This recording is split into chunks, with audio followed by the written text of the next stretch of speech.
Workers ని బలి చేయాలని చూసిన ఆ అఖిలాండేశ్వరికి జిందాబాదలు కొడుతున్నారు భయ్యా. వదిలే రాజు, ఇప్పుడు జరిగిన దాని గురించి బాధపడి లాభం లేదు. జరగాల్సింది ఏదైనా ఉంటే ఆలోచిద్దాం. ఇంకా ఆలోచించడానికి ఏముంది భయ్యా? వాళ్ళు చేసే కుట్రలకి రాజకీయాలకి జనం లొంగిపోయారు భయ్యా. ఒక్కడు కూడా వచ్చి నిజాయితీగా ఓటు వేసేలా లేరు భయ్యా. అదే జరిగితే నువ్వు ఓడిపోవడం కాదు భయ్యా, ఆ జనమే మారిపోతారు. అది అర్థం కావట్లేదు భయ్యా వాళ్ళకి.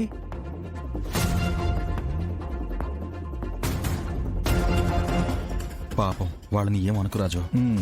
ఏంటి భయ్యా, వాళ్ళు చేసింది చూసి కూడా ఇంకా వాళ్ళని పాపం అంటున్నావా? వాళ్ళు ఏం చేశారని?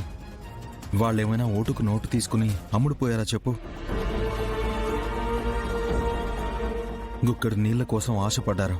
ఆ గుక్కెడు నీళ్లు రెగ్యులర్గా వచ్చేలా చేస్తామని వాళ్ళిచ్చిన హామీలపై నమ్మకం పెట్టుకున్నారు.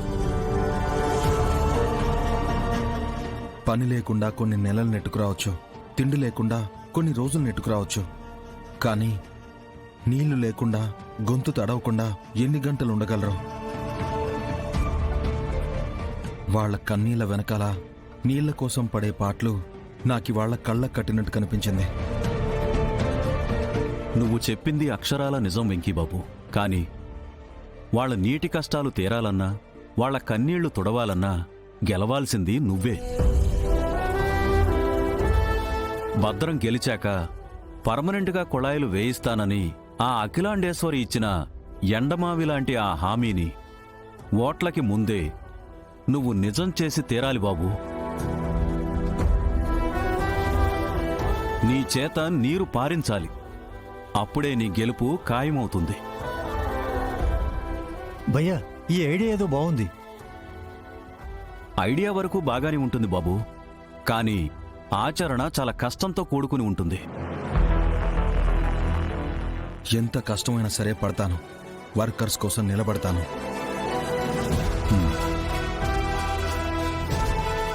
అంకుల్. బాబు, రేపే మున్సిపల్ ఆఫీస్కి వెళ్ళి ఆఫీసర్ గారితో మాట్లాడదాం. అలాగే బాబు.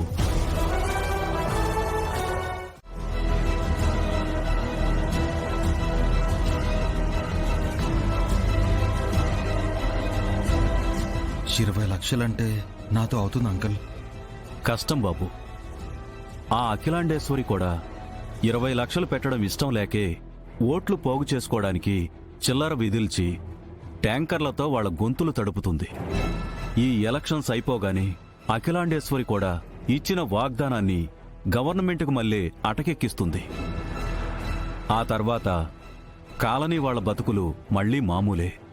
లేదంకుల్, కాలనీ వాళ్ల గొంతికపై ఎండకూడదు. నీళ్ల కోసం వాళ్ళికపై కన్నీళ్లు మింగకూడదు. ఎలాగైనా సరే కాలనీకి పైప్ లైన్ వేయించి తీరుతాను. కానీ ఒకటా రెండా 20 లక్షలు బాబు, అంత డబ్బు ఎలా తీసుకొస్తావు? అది నాకు తెలీదంకల్, కానీ ప్రయత్నిస్తాను. పట్టుకొస్తాను. కాలనీలో నీళ్లు పారేలా చేస్తాను.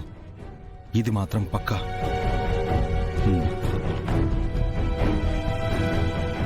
పదండి అంకల్. పద బాబు.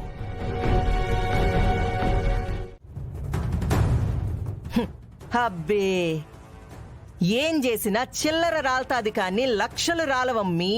పాపం కష్టమమ్మీ.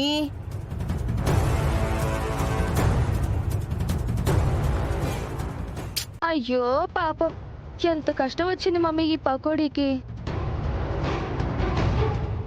మ్యాగీ,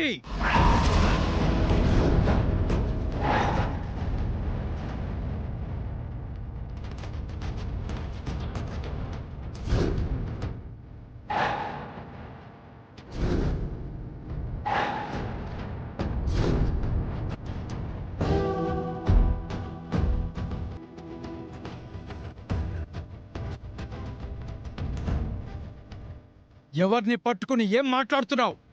నా మనవడికి ఆటో నడపాల్సిన అవసరం లేదు. మూటలు మోయాల్సిన పరిస్థితి అంతకన్నా లేదు.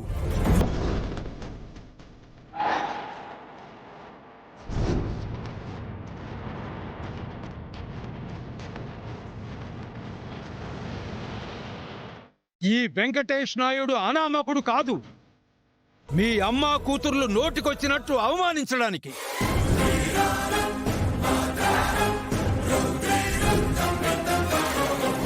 వీడు ఈ దేవరపాటి నరసింహనాయుడి మనవడు, దేవరపాటి భార్గవనాయుడి తనయుడు.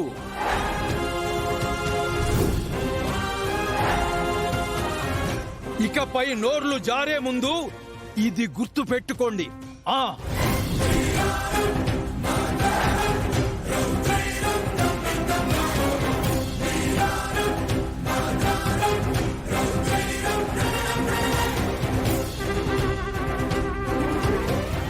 మనవడా, నీకెంత కావాలి? 20 లక్షలే కదా? వద్దు, ఆ చెక్ బుక్ తీసురా. అలాగే తాతయ్య.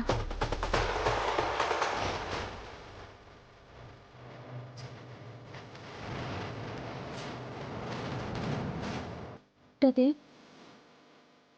మాయా ఏంటిది?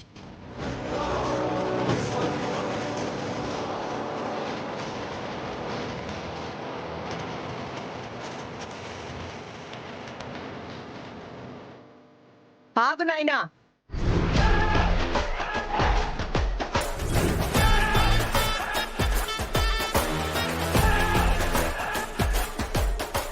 దేనికి ఆగాలి?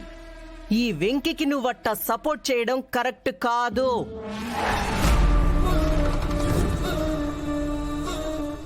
ఏంటకిలా, ఏమంటున్నావు? ఈ ఉడతలు పట్టేవాణ్ణి ఎలక్షన్లో నిలబెట్టి నువ్వు సపోర్ట్ చెయ్యొచ్చు?